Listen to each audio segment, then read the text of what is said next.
It's days like today that actually make my job as minister rewarding. It's actually days like today that really give me hope for St. Martin's future. I hope that what we're doing here today will help to restore a bit of people's faith in humanity, our community, country, and maybe even a little bit more faith in government itself. I want to tell you a little story. So when I came in as minister, there was a gentleman that used to come to our office on a regular basis. Actually, it's a gentleman that Chris, our assistant in the cabinet, introduced us to. So he came into our office, and everyone in the administration building, this is the old administration building, clearly knew the gentleman because he was a regular visitor and always looking for help. So I said, okay, look, let's go to your house. He says his house had a problem. So I said, I want to see for myself, what is it we're actually talking about? The gentleman lived in a small room. You could see the zinc sheets from his room peeled back. You could see sunlight all around the house. The bathroom was deplorable. When it rained, he had to put a plastic sheet over his bed so his bed wouldn't get wet. And it was just, it was heart-wrenching to see how some of the people in our community have to live. And so certainly then I came back to the ministry and I said, okay, look, here's clearly a person who has a problem. We need to find a way to help this person. But when you looked into it, the piece of the little room that the guy was living in wasn't owned by him. So that's a problem. He had to rent it from somebody, but the lease wasn't exactly clear. You know, in St. Martin that happens a lot, that people over time, they have sort of inherited or live in property that they may not have legal title to. So that means to have a proper lease for this small shack wasn't possible. And so our system didn't let us help him. So in the end, really, according to our governmental rules, there was nothing we could do to help the gentleman. But sure enough, come election time, somebody fixed his roof, and the guy had a t-shirt from a particular party. So what happened? He had to sell his vote, his dignity, for a roof over his head. And if you look at it, something is fundamentally wrong if that's what our people need to do to live with pride and dignity. So with that, I tasked Ida to say, you know, look, how can we solve this problem? And I'll tell you, I couldn't be more proud. Ida has brought her charm, her charisma, her commitment to the community, the entire team to this project. And in a sense, the fact that I had so little involvement is really just a testament to Ida's commitment to the project. And this project has taken some time to put together. She's already done an excellent job thanking everybody. But seeing that contractors have put in really their best effort to make sure that we can help as many people with the limited funds that we have. Students, this is an incredible opportunity for you to see what's happening in our community, but also for you to learn, but more importantly to help the people in our community who really need assistance. But I couldn't be more proud. And I want to make sure you all understand, government sometimes, the way things operate, we have a tendency to pick political supporters are the ones who receive help or it's some sort of a favor.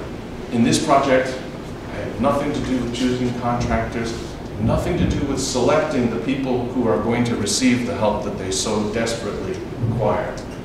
These are simply the people in our community who the government, the ministry has determined are the most needy in our community. And it doesn't matter where you're from, or what your political allegiance are, simply these are the people that need the most help in our community. And I'll tell you, I couldn't be more proud of the work that we're doing in the project that we're kicking off. So it's a small but significant step forward to help the people in our community who have fallen between the cracks and who we hope can help to live with pride and respect. I have but one regret, that we don't have more money. And Ida has my commitment, number one, to see from the business community what we can get in terms of support, in terms of construction materials, discounts, anything we can do to make sure that our dollars go further.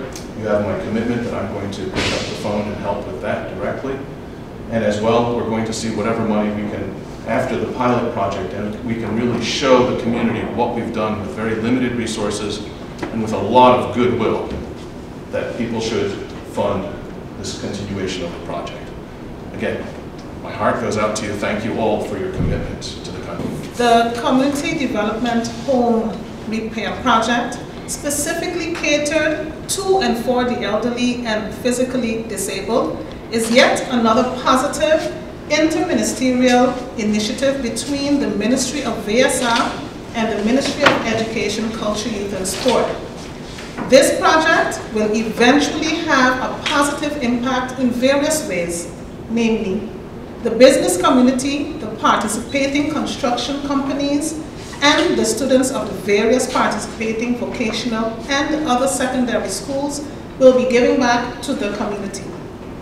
Our vocational students will enhance their skills as they get the on-the-job training as an intern at one of these participating construction companies, and students of other participating secondary schools will also gain experience and a better understanding of volunteer work by assisting in the post-construction phase of this project. Thirdly, and most importantly, the quality of life of our elders and the physically challenged or disabled will be enhanced as they will now be able to live in a safer home and eventually a safer environment. Opportunities for education to meet the labor needs are always promoted and appreciated. This is truly a great example of education on the move initiated by the Ministry of VSR.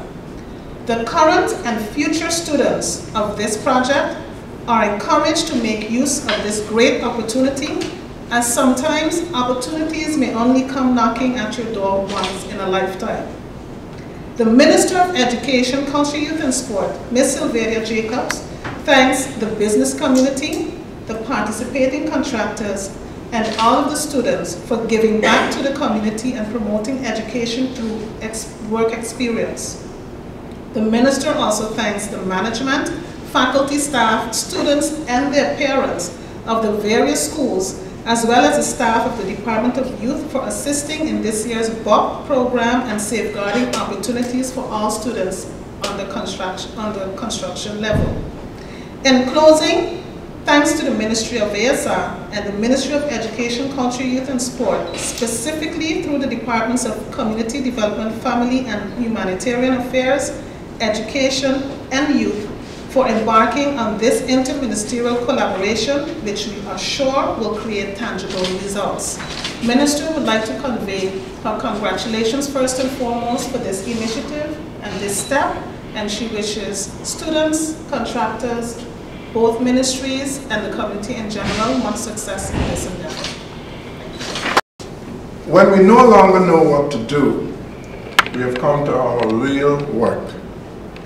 And when we no longer know which way to go, we have begun our real journey. The mind that is not baffled is not employed, and the impeded stream is the one that sinks. A quote from Wendell Berry. Protocol being established. Good day to everyone in attendance. Good day to you that are viewing at home via the social media or the media outlets. Special greetings to the vocational students. You are the reason we're all here and all proud today. University of St. Martin, University of St. Martin shall will seek many more ways to work with you by developing summer programs and other things that we can do, which we'll hear about a little later on. But before I tell you how important a strong and focused mind is in helping you to achieve anything, for example, helping you to complete this program, no one dropping out, let me first say congratulations to our youngsters from the vocational schools and from Milton Peters College. You may say, congratulations for what? We've not done anything, we've not completed anything. As a matter of fact, we're only starting. But congratulations, because you are contributing to nation building. You are honoring those who worked and paved the way. You are looking out for the disadvantaged and for the less fortunate amongst us. Congratulations, because you have what it takes to do this project. That's why you're here. All the skills that you've acquired will be put to the test and use of nation building. And we all have confidence that you are able to execute this project. This group of vocational students is already making a difference. You will gain experience and be able to enter the labor market when the time comes as a skilled worker. Secondly, you will bring communities in St. Martin together.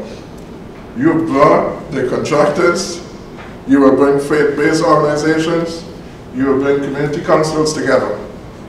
This is what you've already done. So this is the easy part, because you've done it. Now to the harder part, and thank you for doing it. Today, the rest of your journey begins. You will face a battle in your mind when it rains, when it's too hot, when it's too far, when it's too hard, but don't stop.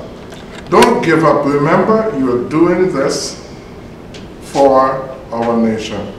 Remember, you're doing this for the future of St. Martin. And you are the future of St. Martin. Let me share with you what I've shared with many students over the years at the beginning of school.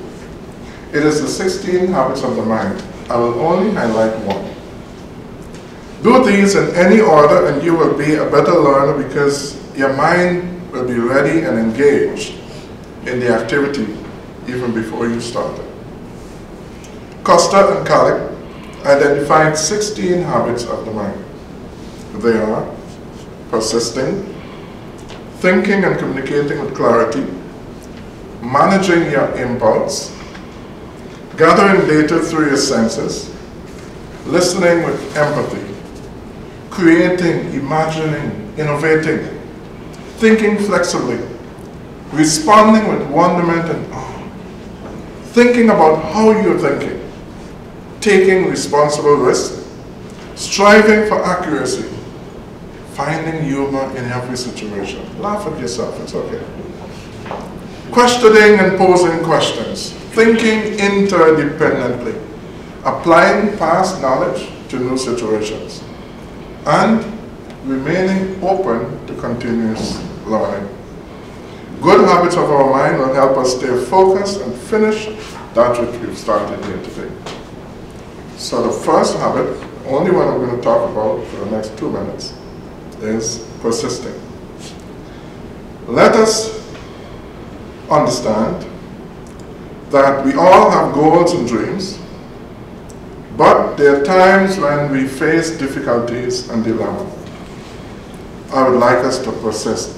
To persist means that we will continue firmly in an opinion, our course of action in spite of the difficulty, in spite of the opposition, or in spite of failure. This program will give you an opportunity to learn new skills, a new trade, build a network of friends, and you will be able to add one more job experience on your resume. Go for it. At USM Shell, we encourage you to keep elevating yourself. Let this be the beginning of many more positive interactions and collaborations with the community. If I can just detail a little bit what we discussed during our first meeting. Myself, and I think it was Mr. Carty, and maybe Mr. Philando was present as well. We were listening to the ideas of a project that was coming to fruition. And as I listened, and I had to interrupt Ida, if I can refer to you that as now, because we've spoken so much. I'm listening to her ideas and her thoughts and plans, and I said, turn around and look at my board. I have a whiteboard on the wall. And when she turned around and looked, she realized that the majority of what this program has been set up for are issues that we at school are busy with. And then we continued our conversation, and one of the things that we came to realize by the exchange of information is that there are a lot of government entities that are out there doing one thing, and they're trying to accomplish the same thing, but they're detached. And I said, well, you know, there's things going on, and next thing you know, a couple meetings later, we're in our final stages of getting this project off the ground. And to see the turnout this morning is unbelievable. Students, you really need to make the most of this opportunity. One of the things that I really, really appreciate is that even though for the students this is job training or work experience program, is a sense of community.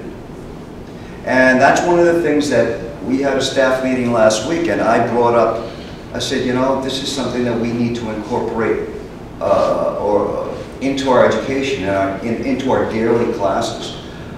Because on St. Martin, whether it's business, whether it's individuals, or even whether it's students, we keep taking without a real sense of having to give back. And as the minister pointed out, if we can instill this into our young people, the future of St. Martin, that you can take, but you have to give back, then St. Martin will be a greater country down the line. Yeah. I want to thank the contractors, really and truly, because without you, none of this would have happened. I applaud your willingness to work with the students, and we look forward to the eventual continuation of this program. We also met with Ms. Arndale on our last meeting, there you go. And we started brainstorming about how we can continue and develop this pilot, and how we can keep it going forward. And we came up with some good ideas, and we're looking at certain obstacles that we're facing, and we're going to work through it. So with this being said, students, go out there and make the best of it. Make us proud as school. Make the contributors to this program proud, and make the community of St. Martin proud. Thank you for your time. Besides what Mr. Garin is sharing, that, you know, it was so interesting when he said, indeed, you know, look at turnaround. And when I looked behind, I saw this big white board.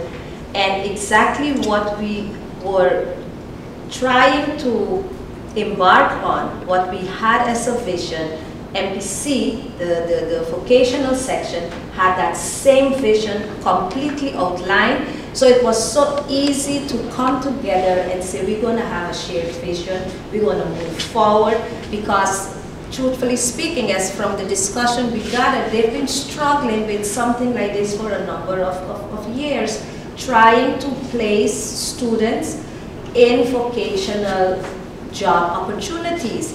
And we was just saying the same thing, because it is a must that our students from the vocational schools have and be granted the opportunity to do job training.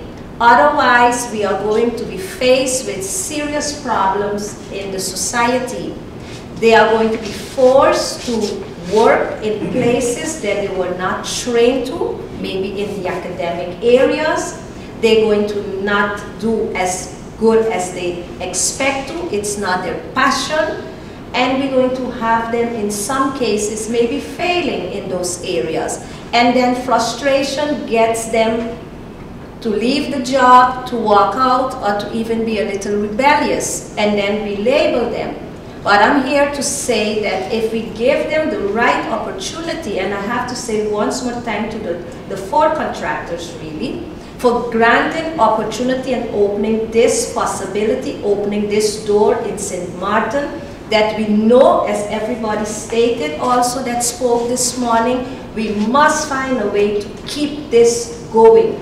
There is no maybe about it, because the work we have to do when youngsters end up on the block, and I'm speaking to you, you're not going to be on the block, and that we have to work so hard to get them off the block. Let's try to work preventive, and let's try to make sure they don't end up on the block, because we don't need you there. You are bright, you are the future of St. Martin, and you hear it so often, and I know once a young girl told me, if this is the future of St. Martin, and this is how we treat the future, St. Martin in trouble. So I'm saying here today, St. Martin is no longer and is definitely not going to be in trouble, because you are going to have an impact. You are going to do what you have to do. I don't care what comes, you know, any obstacle you might have during this program, you're going to humble yourself and you're going to speak, you're going to address it, you're going to come to us, you're going to speak to the contractors, you are going to make it happen, irregardless to the circumstances, irregardless to the situation. Because when you go outside there, in the real working environment, it's not going to be easy, but you are getting an opportunity to taste what it feels like outside there, to start preparing yourself. And this is important, because this is an opportunity granted to you. I see bright faces, I see wonderful faces, I see faces that I'm acquainted with, and I say to you, go and make the best of this opportunity. You are setting the trend for other students of MPC and other vocational schools, because this is just first of its kind. But what you do with this program is going to set the trend for your friends, your families, probably your brother or your sisters, and your other students, colleagues, you know, at the school. So please make good use of this opportunity, and I feel that you will. So what we're saying here to you, don't let it go in one ear, come out through the next. No, keep it, make it work.